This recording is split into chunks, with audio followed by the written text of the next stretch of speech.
नमस्कार दोस्तों। गांधी जी एक युग पुरुष। कल 2 अक्टूबर है और गांधी जी का जन्मदिन है और उनके जन्मदिन के अवसर पर मैं आप सभी से कहना चाहता हूँ, गांधी जी एक युग पुरुष थे। उनकी 2 गलतियों को लोगों ने पसंद नहीं किया। मैं ये नहीं कह रहा हूँ कि गांधी ने 2 गलतियाँ की। लोग ऐसा मानते हैं कि भारत विभाजन के समय गांधी जी ने जो निर्णय लिया वो सही नहीं था, जिसके कारण आज उनसे लाखों करोड़ों लोग उनसे असहमत है, नाराज हैं।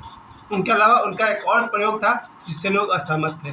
लेकिन गांधी जी के खिलाफ बोलने वाले जितने भी लोग हैं, जिनका सारा दिन गुजर जाता है मोबाइल चलाने में, जिनको जीवन में कोई काम धाम नहीं है, वैसे लोग बड़ा आसानी से बोलते हैं गांधी जी ने हमारे देश के लिए बहुत बुरा किया। क्या जानते हैं आप गांधी जी के बारे में?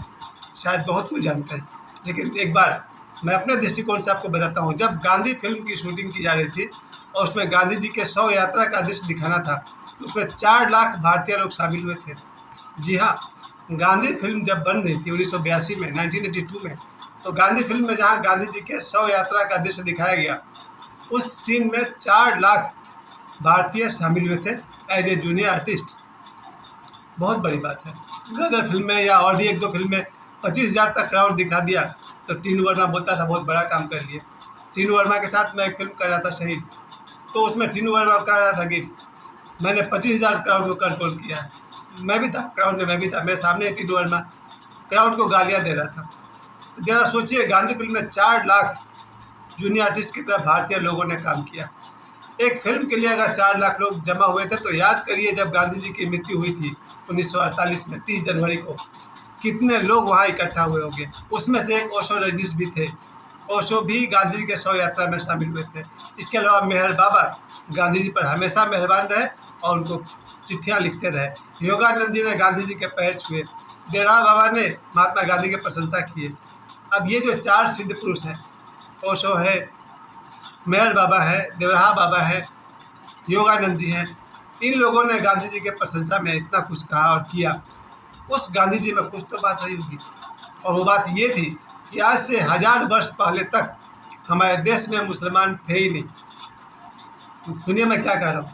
मैं ये कह रहा हूँ आज से 1000 वर्ष पहले, यानी कि 2024 चल रहा, 1024 के आसपास भारत में मुसलमान नहीं थे।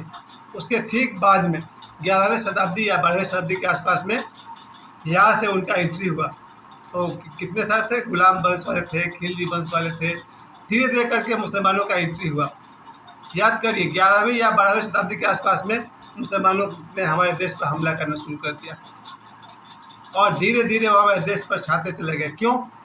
क्योंकि मौर्य वंश के समय ही भारत कई राज्यों में बढ़ चुका था और जहाँ के अलग अलग राजा हुआ करते थे। ये मौर्य वंश का बंटना, बाद में गुप्त वंश का बंटना, हमारे देश में जो भी राजा बनता था उसके प्रोविंस राज्य बन जाते थे, अलग अलग लोग राजा बनते थे।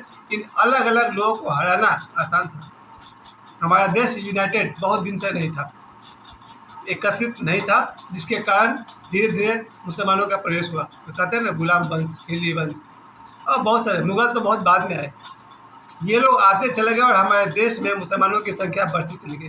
जरा सोच कर देखिए, आज हमारे देश में मुसलमान हैं 30 करोड़ के आसपास। बांग्लादेश में कितने मुसलमान होंगे? 10-12 करोड़ तो होंगे ही। मैं जहाँ गलत हूँ आप ठीक कर लीजिएगा। पाकिस्तान में भी 10-12 करोड़ मुसलमान होंगे ही। ये पूरे भारत में 50 करोड़ मुसलमान आए कहाँ से? 50 करोड़ मुसलमान विदेश से नहीं आए थे।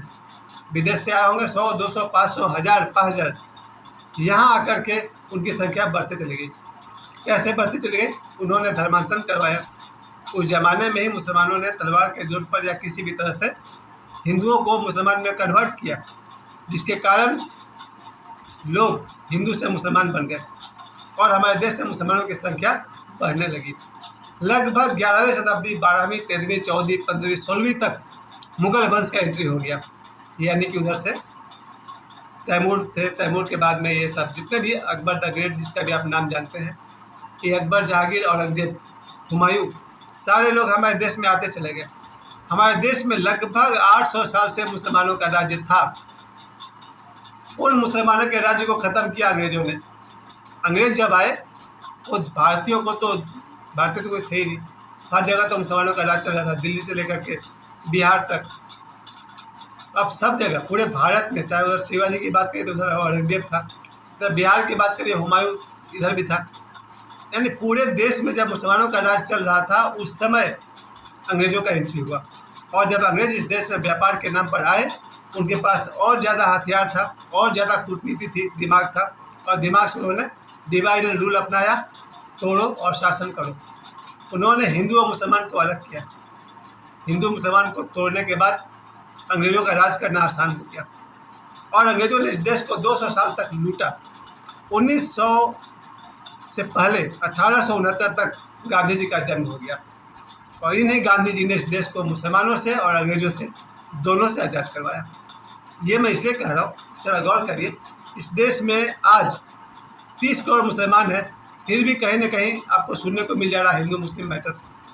तो अगर सारे के सारे मुसलमान यहीं रहते, बांग्लादेश वाले भी, पाकिस्तान वाले भी, तो पर डे एक से ज़्यादा न्यूज़ सुनने को मिलता है।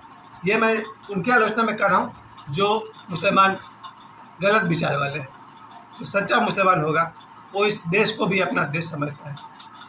यही कारण था कि भारत में कुछ मुसलमान यहीं रह गए, जिन्होंने इस देश को अपना समझा, जिन्होंने अपने आप को भारत की संतान समझा, वो मुसलमान भारत में ही रह गए। इस बात को ज़रा ठीक से गहराई से समझिए। गांधी जी 1893 के आसपास में दक्षिण अफ्रीका गए, और दक्षिण अफ्रीका में वहाँ पर उनको पता चला कि अंग्रेज वहाँ के भारतीयों पर बहुत ही शासन कर रहे हैं, जुल्म कर रहे हैं। लगातार लगभग 30 वर्ष तक गांधी जी वहीं रहे। 1914 में गांधी जी साउथ अफ्रीका से भारत वापस आए। जब तक गांधी जी साउथ अफ्रीका में थे, अंग्रेज़ों ने जो भारतीयों को सताया था उसको कम करने में सफल रहे। यहाँ आने के बाद, भारत आने के बाद 1914 में जब वो भारत आए, यहाँ भी उन्होंने देखा अंग्रेज़ों का शासन, क्योंकि उस समय तक तो मुसलमानों का शासन लगभग बंद हो चुका था, सब पर अंग्रेज कब्जा कर चुके थे। अब भारत को अंग्रेज़ों से छुड़ाना था। पहले हिंदुओं पर शासन किया मुसलमानों ने, और हिंदू मुस्लिम पर शासन किया अंग्रेज़ों ने। इन अंग्रेज़ों को हटाने के लिए गांधी जी ने पूरे भारत को एक किया, पूरे भारत को जोड़ा। चाहे आप दक्षिण में जहाँ तक जा सकते हैं जाइए, गांधी जी वहाँ भी पद यात्रा किए, फिर कोलकाता तक आए, बिहार, पटना, सब जगह आए। पूरे भारत को एक करने वाले गांधी जी, और उनका काम करने का तरीका भी थोड़ा अहिंसावादी था। वो इसलिए था कि अंग्रेज़ों के पास गन्स, हथियार और गद्दार, ये उनकी ताकत थी। अंग्रेज़ों की ताकत थी, उनके पास पैसे थे। अंग्रेज़ों की ताकत थी, उनके पास हथियार था। अंग्रेज़ों की ताकत थी कि उनके पास भारतीय गद्दार थे, जो 2 रुपये और 10 रुपये के लिए भारत की खबर वहाँ पहुँचाते थे। जितने भी बड़े बड़े कांड हुए हैं, ये जालियांवाला बाग कांड हो या चंद्रशेखर आज़ाद हत्याकांड हो, बहुत सारे ऐसे जो कांड हुए हैं उसमें भारतीय गद्दारों ने 10 रुपये और 5 रुपये के लिए अंग्रेज़ों का साथ दिया है। तो अंग्रेज़ों की ताकत थी उनका हथियार, उनका पैसा और भारतीय गद्दार, जो बहुत बड़ी संख्या में थे। इन सब ने मिलकर के भारत को इतना बुरी तरह से बर्बाद कर दिया था कि पूरे भारत को गांधी जी ने एक किया। और इस समय जो कहते हैं ना, सुभाष चंद्र बोस भी पहले गांधी जी के साथ थे, बाद में दोनों अलग अलग हो गए। यहाँ तक कि जो लोग कहते हैं, शहीद भगत सिंह के बारे में कहते हैं कि भगत सिंह को गांधी जी ने नहीं बचाया, उसमें बात ये हो गई थी कि भगत सिंह को छोड़ने के लिए अंग्रेजों ने शर्त रखी थी गांधी के सामने कि अगर आप भगत सिंह को बोली कि वो लिख करके माफ़ी मांगेगा कि मैंने जो किया वो गलत था, अगर भगत सिंह लिख कर माफ़ी मांगेगा तो उसको हम लोग फांसी से माफ़ कर देंगे। गांधी जी ने तभी मन में सोच लिया था कि भगत सिंह झुकने वाला इंसान नहीं है। गांधी जी ने अपने एक आदमी को भेजा भगत सिंह के पास, वहाँ के जेल में जहाँ भगत सिंह थे, और गांधी जी पहले जाते थे कि भगत सिंह न माफ़ी मांगेंगे और न वो झुकने वाले इंसान हैं। भगत सिंह फांसी पर चढ़ जाएंगे, पर ये कभी लिख कर नहीं देंगे कि मैं गलत हूँ और अंग्रेज़ों से माफ़ी मांगता हूँ। वही हुआ, भगत सिंह ने अंग्रेज़ों से माफ़ी मांगने से इनकार कर दिया। लिखित रूप से माफ़ी तो मांगा ही नहीं, कहीं से वो माफ़ी मांगने वाले इंसान नहीं थे, और इसीलिए भगत सिंह जी को अंग्रेज़ों ने फांसी लगा दी। यहाँ गांधी की मजबूरी सिर्फ इतना ही है कि गांधी जी जानते थे कि भगत सिंह माफ़ी नहीं मांगेंगे अंग्रेज़ों से।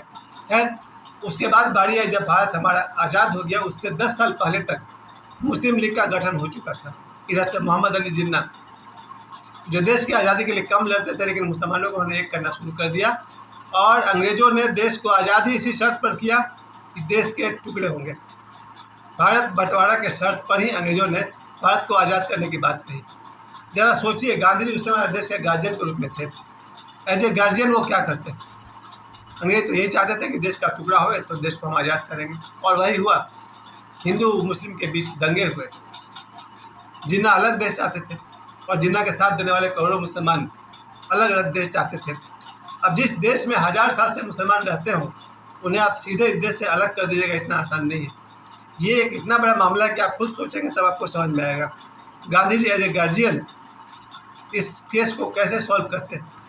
जिस देश में हजार वर्ष से मुसलमान रह रहे हैं, जब मुसलमानों को अलग अलग जगह देना ही पड़ा, भारत के 3 टुकड़े हुए, पाकिस्तान, पूर्वी पाकिस्तान और पश्चिमी पाकिस्तान, जो बाद में बांग्लादेश बन गया। एक भारत के 3 टुकड़े हुए, पाकिस्तान इधर, बांग्लादेश इधर और बीच में भारत। और कुछ मुसलमान थे जो साफ साफ भारत से जाने को इनकार कर गए, वो इसी देश में रहना चाहते थे, चाहे वो ये कारण था कि उन्हें भारत से उन्हें प्रेम था, या फिर वो भारत को अपना देश समझते थे, या अपने आप को भारत की संतान समझते थे। इस युद्ध में, मारपीट में जितने भी दंगे हुए, अंततः गांधी जी को यह फैसला लेना पड़ा कि जो मुसलमान भारत में रहना चाहते हैं वो रहें और जो जाना चाहते हैं जाए। और जिन मुसलमानों को यहाँ से जाना पड़ा उन्हें उचित मुआवजा भी दिया गया था। इस बात को लेकर के करोड़ों भारतीयों के मन में ये बात बैठी हुई है कि गांधी जी ने भारत का बंटवारा अनुचित ढंग से किया। अब जो भी लोगों की मान्यता है, इसके अलावा जो गांधी जी की जो निजी बात है, गांधी जी का ब्रह्मचर्य का प्रयोग, उस पर मैं कुछ नहीं कहूँगा, ये उनका बिल्कुल निजी मामला है, वो पॉलिटिकल नहीं है। फिलहाल मैं इतना ही कह सकता हूँ, गांधी जी ने जो कुछ भी किया, उनके मेहनत के लिए, उनके त्याग के लिए मैं अपनी तरफ से उन्हें युग पुरुष मानता हूँ, मैन ऑफ द मिलीनियम मानता हूँ।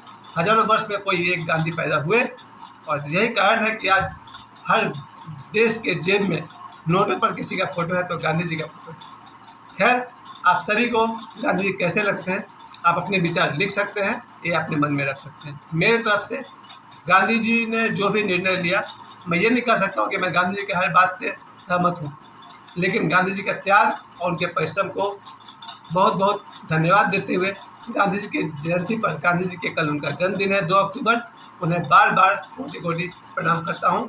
मेरी दृष्टि में गांधी जी एक युग पुरुष। मुझे समय देने के लिए आप सभी को बहुत बहुत धन्यवाद, प्रणाम।